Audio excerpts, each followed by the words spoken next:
Hey guys, welcome back to my channel. My name is Gabby and today I'm going to be doing my October wrap-up.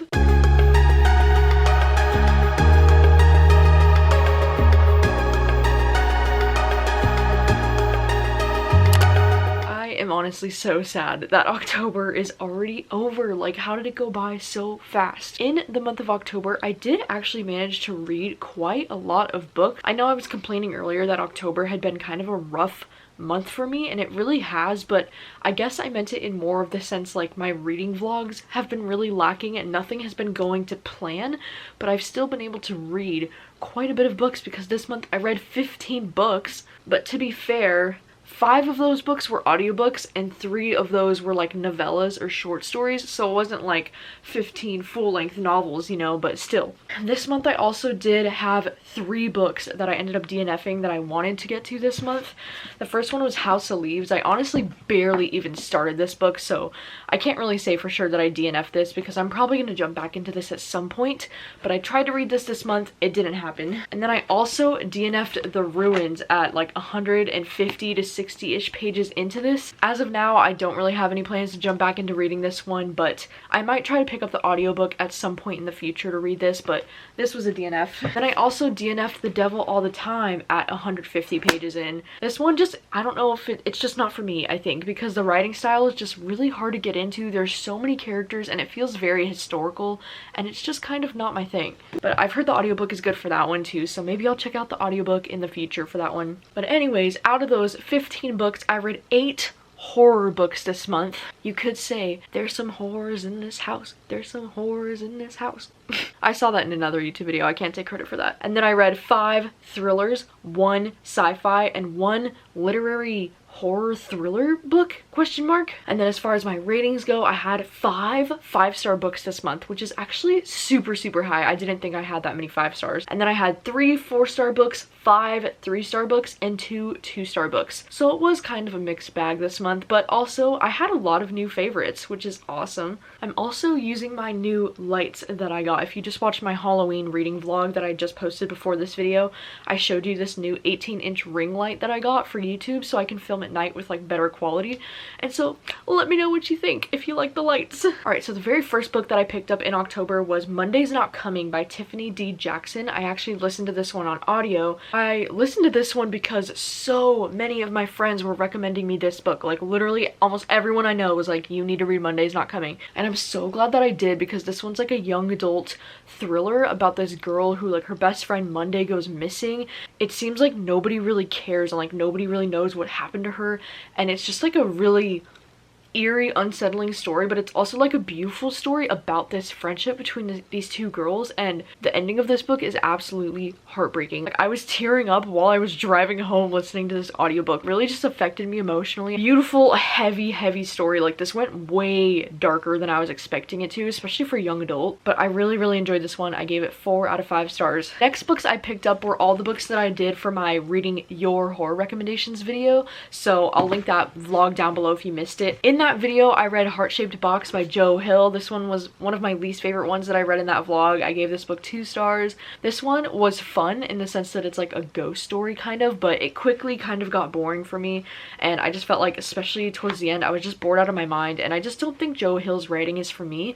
But there's definitely some creepy imagery in this book that is still sticking into my brain, which is why I got 2 stars as opposed to 1, I guess. And in that video, I also read Brother by Anaya Alborn, and I'm so glad I finally read this because I loved it so much. In this book, we're just following this main character, Michael, who is living with his family of serial killers on this farm, and they just capture girls and kill them, and then he thinks maybe he's like not on the right path. Like, he thinks maybe this is wrong what they're doing, and he starts to fall for this girl that he meets, and then the story just really takes off from there, and we kind of follow him on this journey of like, should he still be doing this? And this book is just, it's so great. It's so action-packed. It's so gory, by the way. Oh my god.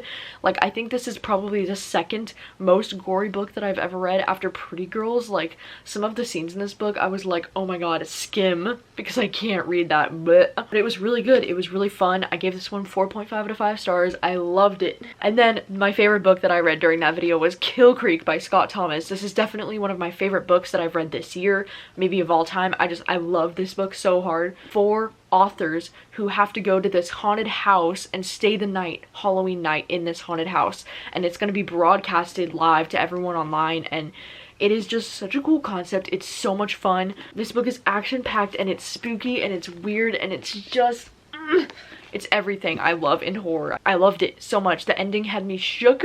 It blew my mind. I was obsessed. I'm obsessed with this book. I can see myself rereading this book like every Halloween. Like, I kind of want to. It's just that kind of book, you know? And this was definitely a 5-star, probably maybe my favorite thing that I read this month. Next book that I read was Leave the World Behind. I kind of read this one physically as I was listening to the audiobook, and I'm really glad that I had the audiobook, not gonna lie, because I don't know if I would have made it through this book without the audiobook, because the writing for this book is definitely a choice. It's just very, like vulgar kind of and sexual in a way that's kind of strange and weird. But if you didn't know anything about what this story is about, it's a really interesting story about this white couple who's going on a vacation to the Hamptons in New York, and they're renting out this house, and while they're there with their family, this elderly black couple shows up, and they said that there's been an emergency power outage in New York City and that they need to get into their home because this is their home. And then we kind of follow from the point of view of the white couple being like, what is this about? Can we trust these people? Like, who are they? Like, what's actually going on? I feel like this book almost had like Us, Jordan Peele kind of vibes, you know, just because of the whole setup. It was just very like creepy and eerie, and this book definitely was good at building tension between these characters. Like, I definitely felt that suspense that was happening between them, and I do feel like this author handles the topic of race and class very well in this book, but I do feel like the plot of this book just left something to be desired. Like, I just wanted more from it, and I feel like the ending just really confused me, and it just wasn't very satisfying. But I do feel like this book just had so much potential, but it just didn't quite get up there for me. But I've heard that this book is already getting adapted into a movie, so I do feel like this storyline will work a lot better in a movie format than a book format for me, so I'm really looking forward to see the movie. The next book I read was Don't Look for Me by Wendy Walker, and huge thank you to my friend Matt for sending me his ARC copy of this book. This is my maybe 3rd or 4th attempt at reading a Wendy Walker thriller, and honestly, I just feel like she's not the author for me, because this book was just fine for me. I feel like her thrillers, like, they're never necessarily bad, but they're just not that interesting, and they're just kind of generic thrillers to me. I don't know why, but like there was like at least one decent twist towards the end of this book that I didn't see coming, but besides that, I just feel like this is your kind of like typical thriller premise and setup, and I just wasn't very excited about this book. Like, I don't know, like there was never a moment where I was like, oh my gosh, I need to see where this goes, you know? Like, it was just fine. And I ended up giving this one 3 out of 5 stars. Next book I read is They Never Learn by Lane Fargo, and oh my gosh, one of my new favorite books of all time. This book is freaking epic. Like, this book is I Did Something Bad by Taylor Swift in book form. I feel like it's best to just go into this book knowing absolutely nothing if you plan to read this book, but if you want to know a little bit about it, basically we follow this woman named Scarlett, who is an English professor at this college, and she's also a serial killer. And it's really great because she tracks down bad men that have done bad things and punishes them for it. She's basically like the female version of Dexter. And then meanwhile, we also follow Carly, who is a freshman at the same college, and she's slowly developing feelings for her roommate Allison. And wow, this book was just, oh my god, it was so good. This book had a plot twist about halfway through the book that I did not see coming, and I was genuinely so freaking shook. And not only did I love the like bad bitchness of this girl being a serial killer and like punishing men that have done bad things, but also the bisexual representation in this book was just fantastic. I kept imagining the girl that plays Theo in The Haunting of Hill House. I kept imagining her as this girl Scarlett, just because she's like the queen of like being a bad bitch, in my opinion. And yeah, I don't really know if this book would be considered like dark academia or not, but like it takes place on a college campus and there's a serial killer, so I mean, yeah. I've also heard a lot of people compare this book to like Killing Eve, so I can definitely also see that comparison. I don't know, I loved it. It was a 5-star book for me. I'm obsessed. It was just so great. All right, the next book that I read this month was Kind of Cruelty, and I'm so excited that I finally read this because I've been wanting to read this book for literally years. It's been on my TBR forever. And recently when I was listening to the Creepy Caffeine podcast, Danny mentioned this at the very end of the podcast as like one of her book recommendations. So then I picked it up because of her, because how much she loved it. And this book was very, very interesting. It was very similar to You by Caroline Kepnes. Like, that is the most similar feel I got from this, because reading from this dude's point of view felt like reading from Joe Goldberg's point of view. And basically in this book, we're following this guy named Mike, who has just recently been going through a breakup with his ex-girlfriend Verity. And him and Verity used to play this game called The Crave, where they would kind of act like they weren't together just to see if other men would approach her, and then he would have to like swoop in there and be like, no, I'm with her, and like almost get in a fight with these guys. And they used to play like a weird game called The Crave together all the time. And so now that they've broken up, it's only been like 6 months, and she sends him a wedding invitation for her wedding, and he's thinking in his head like this is her playing The Crave, but like more intense than ever. So in his crazy delusional mind, he's thinking that she's messing with him and stuff. So we're kind of just reading from his point of view this entire book, of him being like, oh, Verity, this is taking it too far, and like it's creepy, it's weird. Being in this guy's head for the entire book was definitely a disturbing experience. And this book, what's really interesting about it is that there's no chapters, but I actually didn't mind it so much because it's divided into like 3 separate parts, and I found all of the parts of the book to be really interesting but also really different. So torn over how I feel about this book, because I ended up giving it 3 out of 5 stars, but that doesn't mean that I didn't enjoy it, because I definitely did. But I just feel like there was something missing from this book to make it great for me. And I really appreciate what the author was trying to do with this ending. I just don't really know how I feel about it. The next book that I read was also a contender for my favorite book that I read this month, and that is The Nesting by C.J. Cook. This book is about this girl who has recently gotten dumped by her boyfriend, and she finds herself homeless, and she's really suicidal. Like, she's contemplating suicide when she's on this train, and she overhears the woman in front of her talking about this interview as a nannying job that she's trying to go for. And so the girl, our main character, takes the identity of the girl that's sitting in front of her on the train and submits an application for this nanny job, and then she gets the nanny job under this false name and false identity, and she becomes the nanny for these 2 girls. Oh my gosh, this book was wild, because this house is maybe possibly haunted, and this book had such turn of the key vibes, like the most turn of the key vibes, and it totally reminded me of The Haunting of Bly Manor as well. And I know that both of those things are adaptations of The Turn of the Screw, so I mean, it makes sense. I don't know if this is or not, but this was just so great. This book was haunting and creepy, but it was also like really beautiful. Like, there was a really beautiful storyline happening in this book that almost like brought me to tears emotionally. Like, it was just really well done. And there's some imagery in this book about an elk and about like a moose that I will never forget. Like, it's so ingrained into my head, and I don't know, I just found myself really like, I'm just obsessed with this. And this is described as like a gothic thriller, and I don't even know what that means, but I'm obsessed with it. I love it so much. It has a lot of thought-provoking things, and I love that you get to the point where you just can't trust any characters. Like, you don't know who you can trust, and it was just so good. It was like the most fun. Oh my god, I loved it.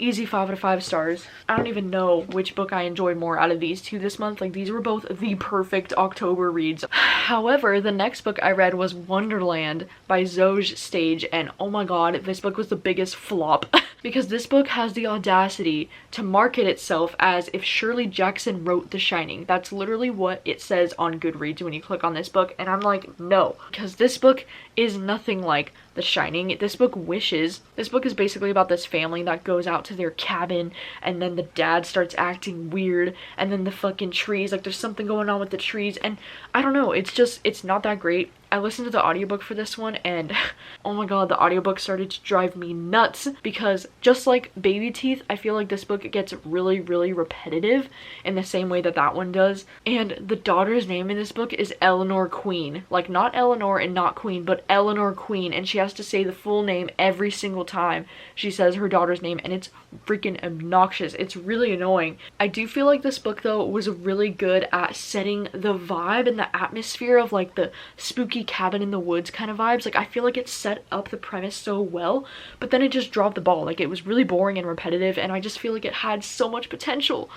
So I ended up giving this one 2 out of 5 stars. And then the next book I read was The End of October by Lawrence Wright. And this one I actually ended up just downloading the audiobook from my library, and I listened to this audiobook within like 24 hours. Like, I just listened to it all day. And this book was really interesting. This is a sci-fi novel that's about this virus that is taking over the planet and wiping out the population. Sound familiar? This was really scary to read during a pandemic because, you know, this book really parallels things that are happening right now in our society, like this virus that's killing people and the hospitals are getting overfilled and people are scrambling trying to understand this, and the politicians are acting like they know more than the scientists. You know, it's all very familiar and it's scary, you know, because like this author wrote this book before Corona was a thing. So it's like, it's really fascinating that this author was able to accurately assume a lot of these things. And you can definitely tell that this book was very heavily researched, almost to the point where it was a bit of overkill, if I'm being honest. I feel like I don't read a lot of sci-fi often, and I feel like it's always because I feel the same way, because a lot of the science stuff just goes way over my head and I feel like I'm stupid. But this book was good. It was interesting. I will say I never really got attached to the characters or really cared about the characters, and that kind of sucked. But the concept was there and it was really interesting, and the last line of this book in the very last page was just absolutely terrifying. It just gave me chills. I ended up giving this one 3 out of 5 stars. But if you enjoy sci-fi, I would definitely recommend checking this one out. And then the last 4 books that I read this month are all the 4 short books that I read from my Halloween reading vlog thing that I did. The first one was The Saturday Night Ghost Club by Craig Davidson, and holy shit, I did not realize that this is the same author as The Troop. And Nick Cutter is just a pen name, I guess, and this is his real name, and he writes other books. And I had no idea that this was written by the same author as The Troop until I was about halfway through it. But this book is really interesting because it is marketed as a horror novel, even though I don't think I would consider this horror. Like, this book definitely has a few spooky moments, but I thought it would be more creepy and scary.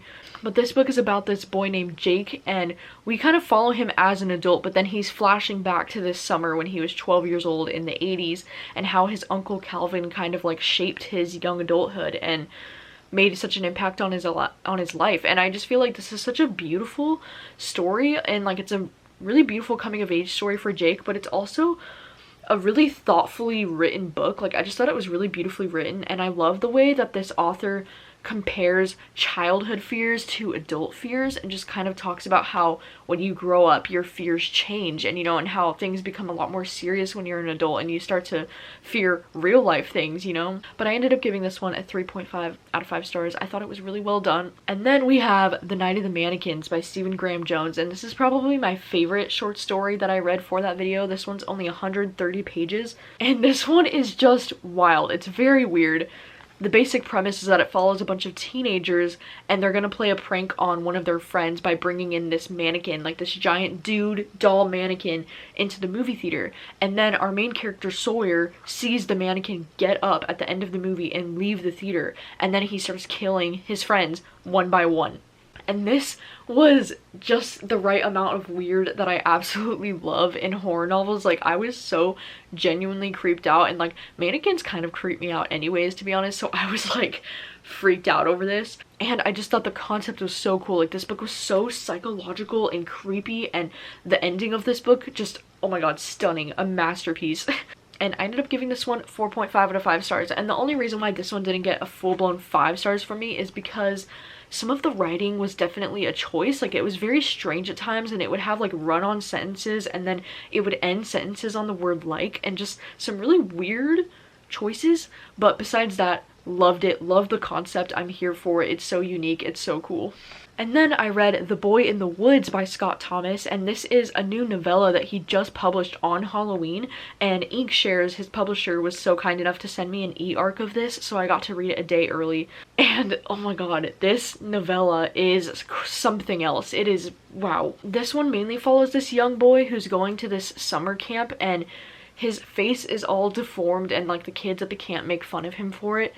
And I can't really explain to you the horror aspect of this book because this book is only like 70 something pages long, and the horror doesn't really kick in until like 30 pages in. So I feel like it would just give everything away if I even said anything, so I won't.